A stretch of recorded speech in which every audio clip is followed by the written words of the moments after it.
नमस्कार दोस्तों, सिनेबी वाल्डी की तरफ से आप सभी को बहुत बहुत स्वागत।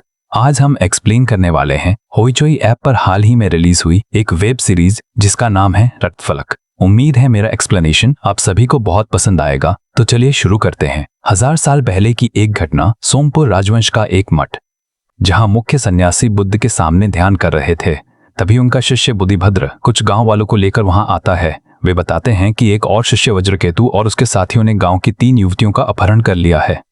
जब मुख्य सन्यासी वज्रकेतु का सामना करते हैं और उन्हें पता चलता है कि उसने उन 3 लड़कियों के सिर काटकर लॉर्ड हेरुक के चरणों में बलि चढ़ा दी है।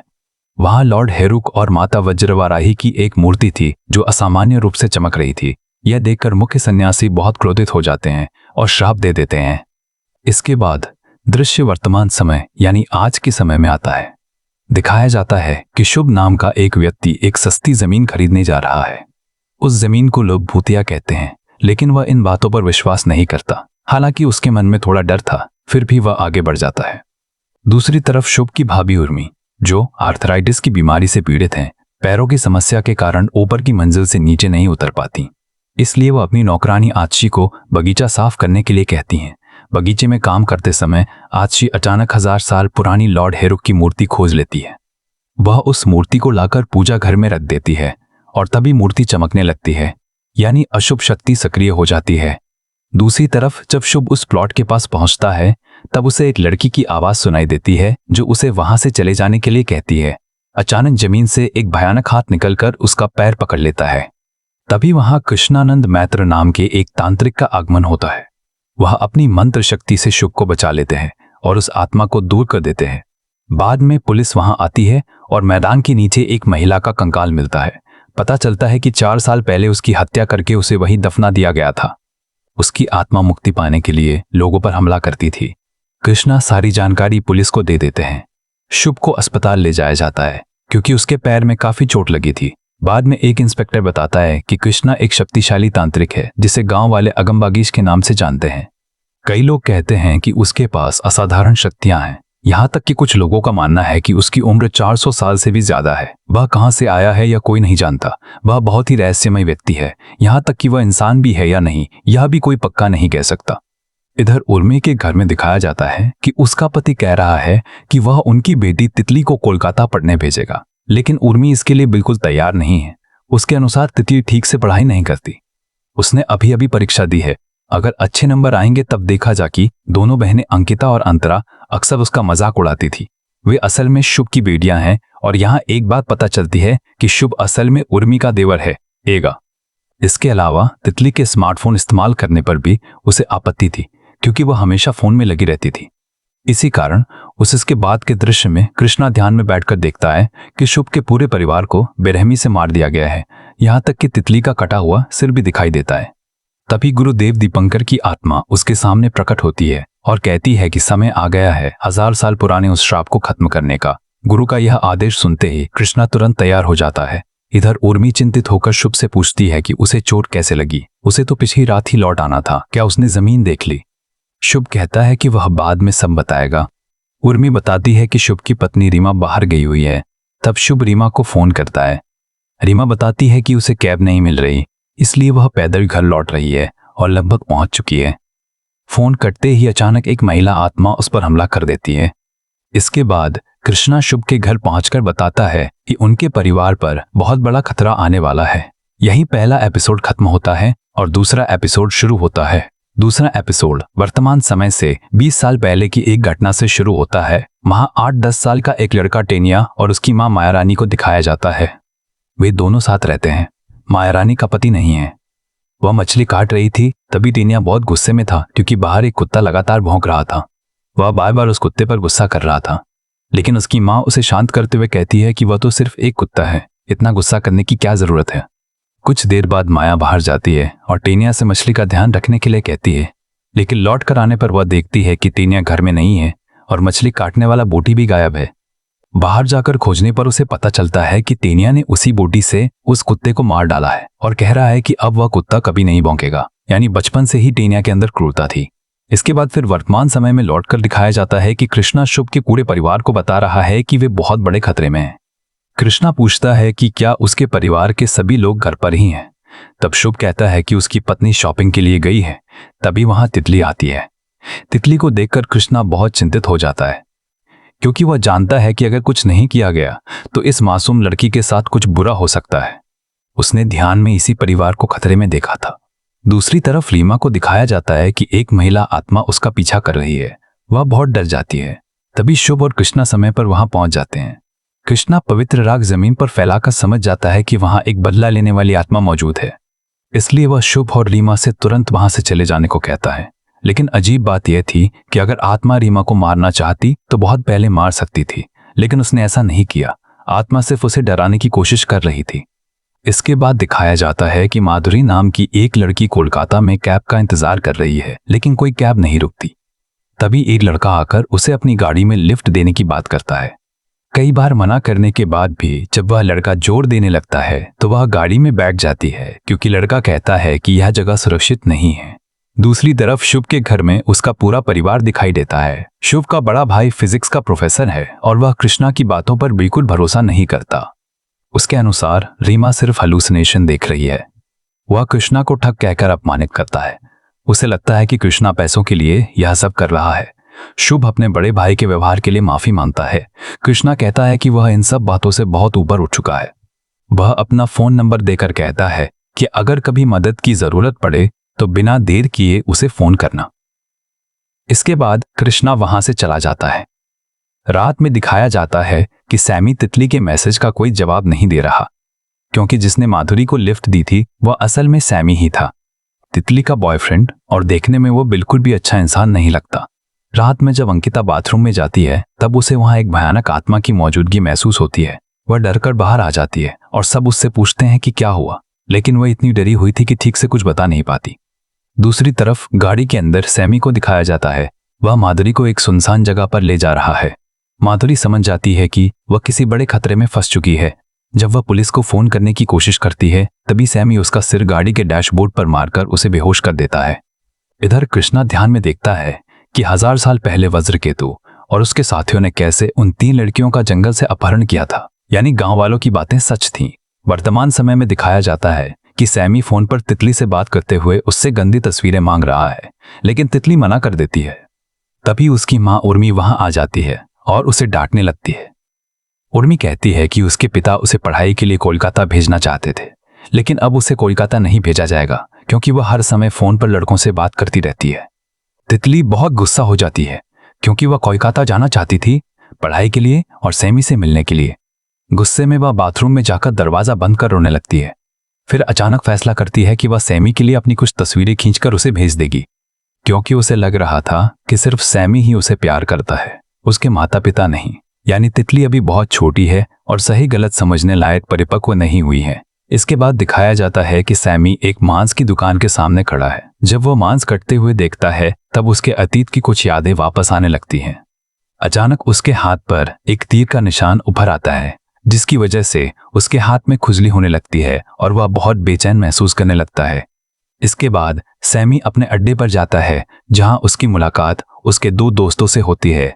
तब पता चलता है कि उनके गैंग में 2 और लोग भी थे, यानी वे कुल मिलाकर 3 लोग मिलकर काम करते थे। असल में ये तीनों मिलकर लड़कियों का अपहरण करते थे, जिन्हें वे बोनस कहते थे। इसके बाद उन लड़कियों को पैसों के बदले अलग अलग जगहों पर बेच दिया जाता था और इसी काम से सैमी अपनी ऐशो आराम वाली जिंदगी चलाता था। यहां तक कि उसके दोस्त भी लड़कियों के साथ गंदे काम करते थे। इधर तितली पहले ही सैमी को अपनी तस्वीरें भेज चुकी थी। उन तस्वीरों को देखकर सैमी अपने दोस्तों से कहता है, बहुत जल्द एक और बोनस आने वाला है जो बहुत अच्छा होगा, यहां तक कि अगले साल के बोनस के तौर पर भी गिना जा सकता है। यानी वह तितली को भी बेचने की योजना बना चुका था और यहीं दूसरा एपिसोड खत्म होता है। तीसरे एपिसोड की शुरुआत में हम एक बस्ती इलाका देखते हैं। वहां एक महिला नहा रही थी और कोई छुपकर उसे देख रहा था और वीडियो बना रहा था। महिला को एहसास होते ही वो चिल्लाने लगती है। तब उसका पति और आसपास के कुछ लोग उस लड़के के पीछे भागते हैं। वह लड़का और कोई नहीं बल्कि बड़ा हो चुका टेनिया था, यानी वह काफी विकृत मानसिकता वाला बन चुका था। लोग टेनिया को मारना शुरू कर देते हैं, लेकिन टेनिया उल्टा उन्हें ही पीटकर वहां से भाग जाता है। तब पता चलता है कि वह पैसों के बदले महिलाओं के नहाने की वीडियो बेचता था, यानी बचपन से ही वह ऐसे काम करता आ रहा था। उसके अंदर एक तरह की क्रूर और विकृत प्रवृत्ति थी। वर्तमान समय में दिखाया जाता है कि उर्मी अपनी नई काम वाली लता को कुछ निर्देश दे रही है। उर्मी खुद पैर दर्द की वजह से ऊपर नहीं जा पाती, इसलिए वह लता को ऊपर वाली मंजिल पर जाकर पूजा करने के लिए कहती है। लता तीसरी मंजिल पर जाकर पूजा शुरू करती है और वहां लॉर्ड हेरुक की मूर्ति भी देखती है और उसकी भी पूजा करती है, यहाँ तक कि वह मूर्ति के सामने जवाब फूल भी चढ़ाती है। इसका असर नीचे की मंजिल पर भी पड़ता है। अचानक एक दीपक अपने आप बुझ जाता है, यानी श्राप फिर से सक्रिय हो जाता है। इधर उर्मी सो रही थी। अचानक उसे नीचे की मंजिल से किसी के रोने की आवाज सुनाई देती है। बहुत मुश्किल से नीचे जाकर वह देखती है कि तितली उल्टी तरफ मुंह करके रो रही है। उर्मी पास जाकर उसे बुलाती है, तभी तितली घूमकर खड़ी होती है, लेकिन वह असल में तितली नहीं थी, बल्कि किसी दूसरी लड़की की आत्मा थी। यह देखकर उर्मी डर से कांप उठती है। उर्मी जल्दी जल्दी ऊपर चढ़ने की कोशिश करती है, लेकिन सीढ़ियों से फिसलकर गिर जाती है और बेहोश हो जाती है। बाद में वह रीमा और शुभ को सारी घटना बताती है और शुभ से कहती है कि जल्दी से कृष्णा को बुलाकर लाए। कृष्णा घर पहुंचता है। इस बार उर्मी अपने पति को भी चुप करा देती है, क्योंकि वह इन बातों पर विश्वास नहीं कर रहा था। उर्मी कृष्णा से पूछती है कि आखिर उनके साथ क्या हो रहा है, इतने अजीब हादसे क्यों हो रहे हैं। कृष्णा बताता है कि 3 लड़कियों की आत्माएं उनका पीछा कर रही है, क्योंकि उन्होंने अनजाने में ही एक पुराने श्राप को अपने घर में बुला लिया है, जो एक प्राचीन वस्तु या आर्टिफैक्ट से जुड़ा हुआ है। क्या आप में से कोई बाहर से कोई पुरानी चीज घर लेकर आया है? लेकिन सब कहते हैं कि उन्होंने ऐसी कोई चीज घर में नहीं लाई। तब जब तीनों बहनों से पूछा जाता है तो अंकिता बताती है कि उसने बाथरूम में एक महिला की आत्मा देखी थी जिसका गला कटा हुआ था।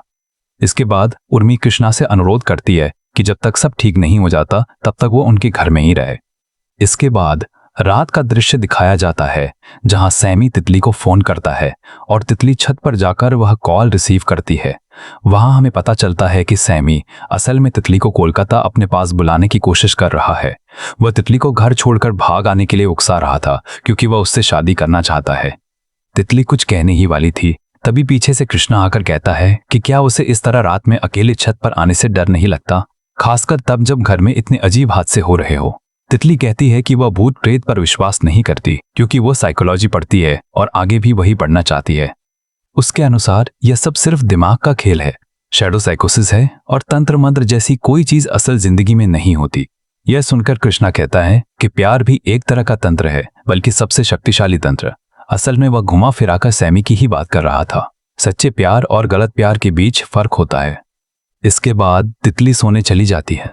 तितली के जाने के बाद कृष्णा नीचे की मंजिल पर पवित्र राख छिड़क देता है और दिखाया जाता है कि वह राख जैसे तितली का पीछा कर रही हो, यानी तितली की जान खतरे में थी। इसके बाद तितली अपने कमरे में जाकर सामान पैक करने लगती है, लेकिन अंकिता और अंतरा जाग जाती हैं और उसे रोकने की कोशिश करती हैं। तितली कहती है कि सैमी की अच्छी नौकरी है, उसका अपना घर भी है। हालांकि वह अनाथ है और उम्र में उससे बड़ा है, इसलिए उसके माता पिता इस रिश्ते को कभी नहीं मानेंगे, इसलिए उसे भागना पड़ेगा।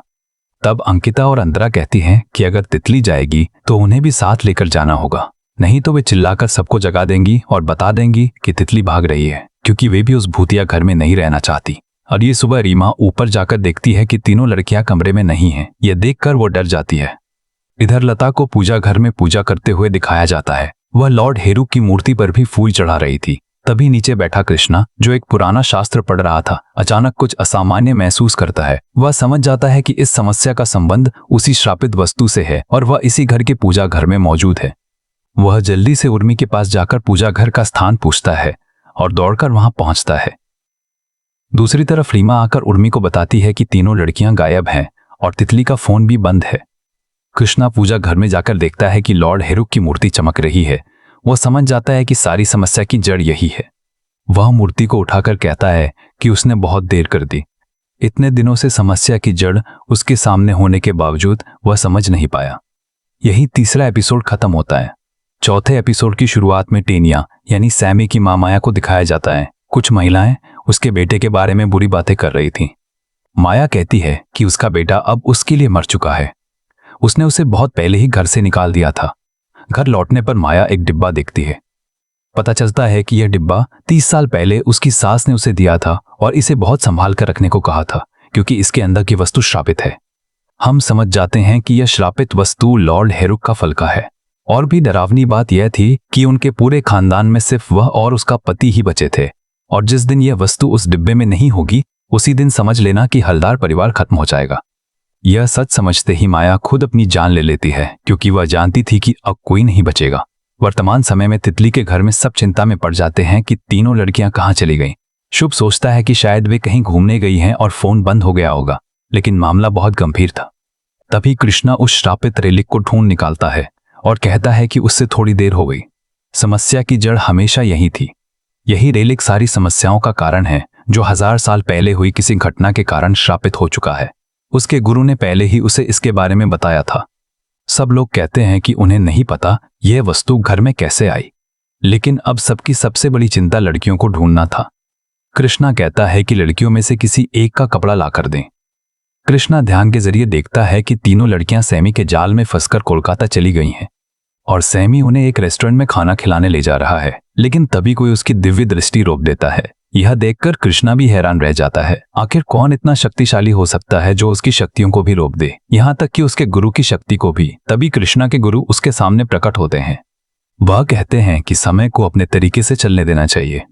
समय से पहले कुछ करने की कोशिश करोगे तो जो होना चाहिए वह नहीं होगा, इसलिए चिंता करने की जरूरत नहीं है, सब ठीक हो जाएगा। और इस रहस्य के सारे जवाब उसी रेलिक के अंदर छिपे हैं। इसके बाद कृष्णा घर वालों को बताता है कि यह कोई साधारण बात नहीं है। यहाँ बहुत शक्तिशाली अशुभ शक्ति काम कर रही है। हालात बिल्कुल सामान्य नहीं है। तब शुभ कहता है कि उसने अपने बड़े भाई से सोमपुर के बारे में सुना था। उसके भाई ने बताया था कि वे सभी बौद्ध थे और उनके एक पूर्वज वहां के मुख्य सन्यासी थे। उनका नाम रत्नाकर शास्त्री था और यही रत्नाकर शास्त्री 1000 साल पहले के वही मुख्य सन्यासी थे जिनका शिष्य वज्रकेतु था। यह सुनकर कृष्णा सब समझ जाता है। फिर वह शुभ को लेकर तुरंत नंदादीघी मठ की तरफ निकल पड़ता है। लेकिन शुभ के मन में सवाल था कि अगर श्राप सोमपुर मठ से शुरू हुआ था, जो अब बांग्लादेश में है, तो वे दूसरे मठ में क्यों जा रहे हैं? इससे क्या फायदा होगा? कृष्णा उसे समझाता है कि पुराने समय में नालंदा, सोमपुर, विक्रमशिला और नंदादीघी जैसे मठ एक दूसरे से वैसे जुड़े हुए थे जैसे इंसान के शरीर में नसें जुड़ी होती हैं। सब कुछ एक अदृश्य शक्ति से आपस में जुड़ा था। इसलिए नंदादीघी के जरिए वे सोमपुर और उस रेलिक के बीच संबंध बनाकर सच्चाई जान पाएंगे, क्योंकि सच जाने बिना वे कुछ भी नहीं कर सकते। दूसरी तरफ कोलकाता में सैमी तीनों लड़कियों को चाइना टाउन के एक रेस्टोरेंट में ले जाता है और खाने में नींद की दवा मिला देता है। खाना खाने के बाद तीनों बेहोश हो जाती है, यानी उनके साथ धोखा किया गया था। इधर कृष्णा और शुभ नंदादीघी पहुंच जाते हैं। तब तक रात हो चुकी थी। वह जगह जंगल के पास थी और बहुत घने जंगलों से घिरी हुई थी। तभी 1000 साल पहले बलि दी गई उन 3 लड़कियों की आत्माएं आकर कृष्णा को जंगल की तरफ इशारा करती है। वे डराने नहीं बल्कि रास्ता दिखाने आई थीं। असल में वही आत्माएं तितली के परिवार को भी डराती थी, ताकि कृष्णा उनके घर आए और उनकी मदद कर सके। सब कुछ उसी रेलिक से जुड़ा हुआ था। दूसरी तरफ सैमी के अड्डे पर तीनों लड़कियों को होश आ जाता है। वहां सैमी तितली को एक थप्पड़ मारता है और कहता है कि उसे ऊंची आवाज में बात करना पसंद नहीं, जैसे बचपन में भी उसे यह बिल्कुल पसंद नहीं था। अब लड़कियों को सच्चाई समझ आ जाती है। सैमी उन्हें बेचने के लिए ही यहाँ लाया है और उसका प्यार सिर्फ एक नाटक था। ये समझकर तितली टूट जाती है और रोने लगती है, क्योंकि उसकी वजह से उसकी दोनों बहनें भी इस जाल में फंस गई थी। इधर जंगल के अंदर कृष्णा समझाता है कि यह रेलिक असल में एक कार्मिक एंकर है। 1000 साल पहले इन 3 लड़कियों के साथ बहुत बड़ा अन्याय हुआ था और यह रेलिक उस घटना का इकलौता गवाह है। यानी कोई शक्ति चाहती है कि इन लड़कियों को न्याय मिले। अब वही घटना दोबारा होने वाली है, इसलिए सच्चाई जल्दी जानना जरूरी है। इसके बाद कृष्णा उस रेलिक को सामने रखकर पूजा शुरू करता है और एक संबंध बनाता है, जिसके जरिए वह अतीत में पहुंच जाता है जहां रत्नाकर शास्त्री वज्रकेतु के सामने खड़े थे। ठीक उसी समय वर्तमान में सैमी अपने दोस्तों के साथ लाल पानी पीकर मजे कर रहा था, लेकिन अचानक वह खुद को 1000 साल पुराने उसी स्थान पर देखता है जहां उसके सामने वज्रकेतु खड़ा था। हैरानी की बात यह थी कि दोनों का चेहरा बिल्कुल एक जैसा था, सिर्फ दाढ़ी का फर्क था। सैमी के हाथ पर बना तीर का निशान चमकने लगता है और वह जमीन पर गिर पड़ता है। यह देखकर उसके दोस्त डर जाते हैं। सैमी खुद भी समझ नहीं पाता कि उसके साथ क्या हो रहा है। यहीं चौथा एपिसोड खत्म होता है। 5वें एपिसोड की शुरुआत में रत्नाकर शास्त्री वज्रकेतु को श्राप देता है। वह कहता है कि पवित्र मठ के अंदर लॉर्ड हेरुक के सामने बलि देकर अपनी शक्ति बढ़ाने और अमर होने की चाह में उसने महापाप किया है, इसलिए उसका पूरा वंश इस श्राप में बंध जाएगा और यह फलका उसका गवाह बना रहेगा। सबसे महत्वपूर्ण बात यह है कि यह फलका लॉर्ड हेरुक का प्रतिनिधित्व नहीं करता, बल्कि वज्रकेतु के उस पाप का प्रतिनिधित्व करता है जो उसने देवता को प्रसन्न करने के लिए किया था। यह असल में एक तरह का शक्ति को धारण और प्रवाहित करने का माध्यम था, लेकिन इतना बड़ा पाप सहन नहीं किया जा सकता, इसलिए उसे 1000 साल तक इसकी सजा भुगतनी होगी। हर 100 साल में उसके वंश में उसी की तरह एक दानव जैसा इंसान जन्म लेगा। इस तरह धीरे धीरे उसका पूरा वंश नष्ट हो जाएगा और ठीक 1000 साल बाद वज्रकेतु फिर से जन्म लेगा, लेकिन यह रेलिक कभी भी उसके पास नहीं पहुंचेगा और वह समझ जाएगा कि उसका वंश खत्म होने के कगार पर है। कृष्णा कुछ और बातें भी सुनता है, लेकिन उन्हें पूरी तरह नहीं बताया जाता, यानी हमें सिर्फ अधूरी जानकारी मिलती है। यहाँ से समझ आता है कि सैमी असल में वज्रकेतु का पुनर्जन्म है, इसलिए उसने अपने 1000 साल पुराने रूप को देखा था। उसकी चेतना उसे उसकी असली पहचान समझा रही थी और इसी वजह से उसके हाथ पर बना तीर का निशान चमक रहा था। और चेहरा देखकर तो साफ समझ आता है कि सैमी ही असल में वही डेनिया है जो बचपन से ही गलत काम करते करते इतना खतरनाक बन चुका है। उसके अंदर शुरू से ही क्रूरता थी। दूसरी तरफ तितली के घर में दिखाया जाता है कि शुभ वापस आ चुका है और पुलिस भी वहां पहुंच गई है। वे तीनों लड़कियों को ढूंढने की कोशिश कर रहे हैं। तितली के पिता को अब भी कृष्णा पर शक है। उसे लगता है कि कृष्णा एक ढोंगी है और इस घटना के पीछे उसी का हाथ है। पुलिस बताती है कि लड़कियां बालूघाट से शियालदह जाने वाली ट्रेन में चढ़ी थीं। वहां किसी तरह की जबरदस्ती के निशान नहीं मिले, इसलिए यह मानव तस्करी का मामला हो सकता है, क्योंकि हाल ही में ऐसे कई मामले सामने आए हैं। पुलिस ऑफिसर कहता है कि लड़कियों की तस्वीरें कोलकाता भेज दी जाएंगी ताकि उन्हें जल्दी ढूंढा जा सके। इधर तितली के पिता कहते हैं कि कृष्णा तो कह रहा था कि लड़कियों को कुछ नहीं होगा, वह सबको बचा लेगा, तो अब वह कहाँ है? शुभ बताता है कि कृष्णा अकेले काम करना पसंद करता है, इसलिए उसने उसे घर वापस भेज दिया। आखिर में दिखाया जाता है कि कृष्णा टेनिया के घर पहुंचा है। वहां ताला लगा हुआ था। ताले को छूते ही कृष्णा समझ जाता है कि माया ने अपनी जान ले ली है। आसपास की एक महिला बताती है कि उसका बेटा अंतिम संस्कार में भी नहीं आया। तब कृष्णा कहता है कि इस वंश की जड़ें बहुत पहले ही सड़ चुकी थीं। अब समय आ गया है इस पेड़ को जड़ से उखाड़ फेंकने का, यानी टेनिया को खत्म करने का। उसी समय टेनिया को होश आता है और वह आईने में अपने अंदर वज्रकेतु को देखने लगता है, क्योंकि असल में वह खुद ही वज्रकेतु का पुनर्जन्म था। इससे वह बहुत परेशान और भ्रमित हो जाता है। इसके बाद उसके दोस्त फोन करके कहते हैं कि उनका मन कर रहा है कि वे लड़कियों के साथ गंदा काम करें। यह सुनकर टेनिया बहुत गुस्सा हो जाता है और कहता है कि कोई भी किसी लड़की को हाथ नहीं लगाएगा। तभी उसके 2 दोस्त शिबू और राणा तीनों लड़कियों के लिए खाना लेकर आते हैं। लड़कियां डर से कांप रही थीं। वे सोचकर डरी हुई थीं कि उनके साथ क्या होने वाला है। दूसरी तरफ कृष्णा एक कैब में बैठा उस रेलिक को कंपास की तरह इस्तेमाल करके उसकी शक्ति महसूस करते हुए लड़कियों को ढूंढने की कोशिश कर रहा था। यह देखकर ड्राइवर भी हैरान रह जाता है, क्योंकि कृष्णा आंखें बंद करके रास्ता बता रहा था और सुबह से ही कोलकाता की सड़कों पर घूमता जा रहा था। रात में दिखाया जाता है कि टेनिया एक और लड़की को लेकर आया है, जिसे उसने हीरोइन बनाने का सपना दिखाकर बेचने की योजना बनाई थी। लेकिन अचानक उन 3 लड़कियों की आत्माएं आकर उसे डराने लगती हैं। वे पूछती है कि आखिर वह और कितनी लड़कियों की जिंदगी बर्बाद करेगा, उसे और कितना खून चाहिए। इससे परेशान होकर वह उस नई लड़की को वहां से चले जाने के लिए कहता है। ठीक तभी उसके अड्डे से तीनों लड़कियां किसी तरह शिबू और राणा को मारकर भागने लगती हैं। तभी सामने एक पुलिस वैन आकर रुकती है और एक ऑफिसर उन्हें गाड़ी में बैठा लेता है। उसी समय कृष्णा भी वहां पहुंच जाता है, लेकिन उसे लड़कियां नहीं मिलती, क्योंकि पुलिस वैन उसके सामने से ही निकल जाती है। तब उसे लगता है कि लड़कियों को कहीं और ले जाया गया है, लेकिन असल में वह पुलिस ऑफिसर भी इसी गिरोह में शामिल था और उसी की मदद से सैमी लड़कियों की तस्करी करता था। उसी वैन में तितली और उसकी बहनों को फिर से सैमी के अड्डे पर लाया जाता है। इस बार सैमी तितली के साथ कुछ गलत करने वाला था, लेकिन अचानक उसे सामने लॉर्ड हेरुक और मां वज्रवराही की तस्वीर दिखाई देती है। इससे उसकी पुरानी यादें वापस आने लगती हैं। उसे 1000 साल पहले की सारी बातें याद आने लगती हैं। डर के कारण वह पीछे हट जाता है। इसके बाद वह शिबू और राणा से कहता है कि तीनों लड़कियों को बंद करके रखो ताकि वे भाग ना सकें। फिर वह एक तेज धार वाला दांव और लकड़ी का टुकड़ा लेकर आता है। जब लोग उसे रोकने की कोशिश करते हैं तो उसकी आंखों की नजर देखकर सब डर जाते हैं।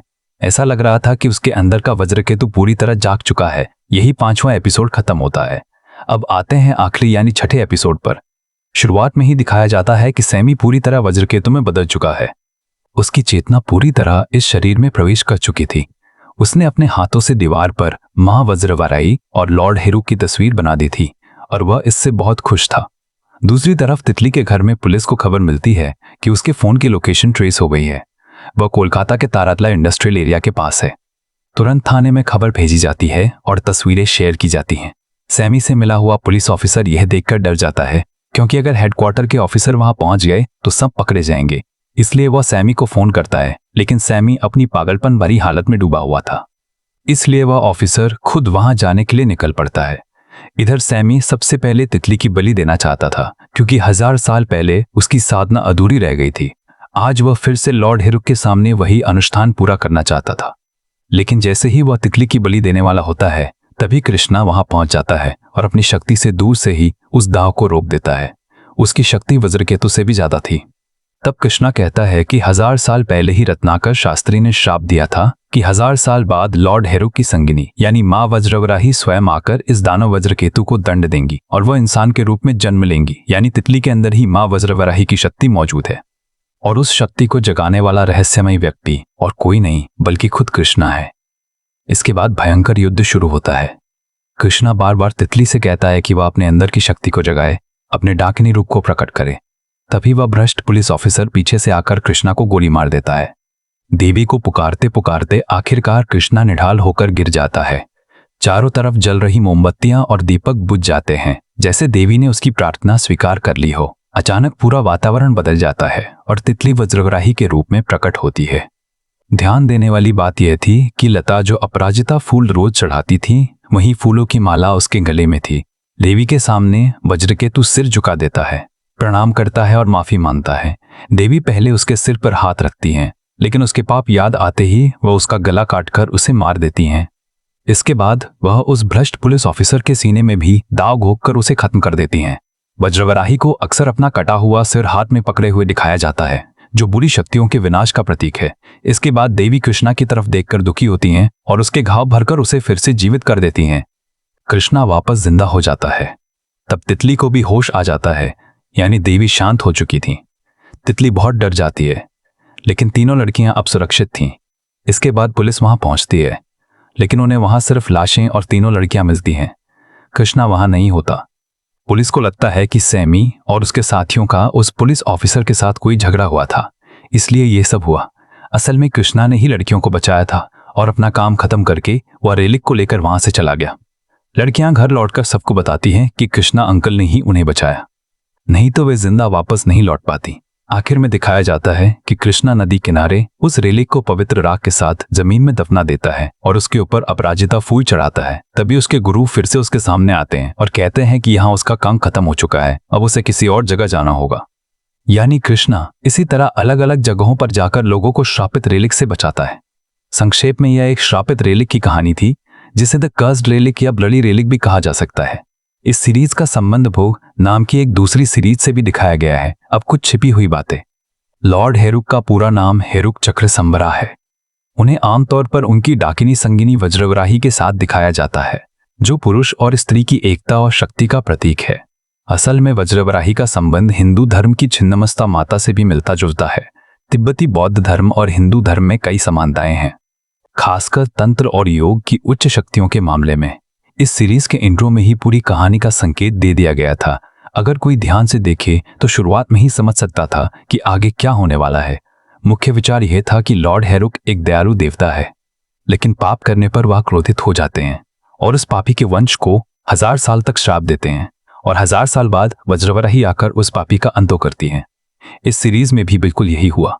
लॉर्ड हेरुक असल में अदृश्य आनंद और शून्यता के प्रतीक हैं और वज्रवराही तिब्बती भाषा में दोर्जे फब्मो के नाम से जानी जाती हैं, जो एक शक्तिशाली, क्रोधित और लाल रंग की डाकिनी यानी स्त्री शक्ति हैं। इसलिए आखिर में तितली को लाल रंग में दिखाया जाता है। तांत्रिक बौद्ध धर्म में वह अज्ञानता को ज्ञान में बदलने का प्रतीक है। वह वज्रयोगिनी का ही एक रूप है। उनका खास चिन्ह दाहिने कान के पीछे सूअर का सिर होता है, जो अहंकार और मोह को खत्म करने का प्रतीक माना जाता है। उनका तीसरा नेत्र जो तितली के माथे पर भी दिखाया गया था, वह भी अहंकार के विनाश का संकेत देता है। सबसे महत्वपूर्ण बात यह है कि वह अपने सिर पर 5 खोपड़ियां धारण करती हैं, जो इंसान की 5 नकारात्मक भावनाओं को ज्ञान में बदलने का प्रतीक है। इस सीरीज में यह भी दिखाया गया है कि अगर आपके अंदर अज्ञानता है और सही ज्ञान नहीं है, तो इस तरह के तंत्र मंत्र से दूर रहना चाहिए। उम्मीद है अब आपको रक्त फलक सीरीज अच्छी तरह समझ आ गई होगी। अगर समझ आ गई हो तो वीडियो को लाइक करें और अगर चैनल पर नए हैं तो सब्सक्राइब करना मत भूलिए।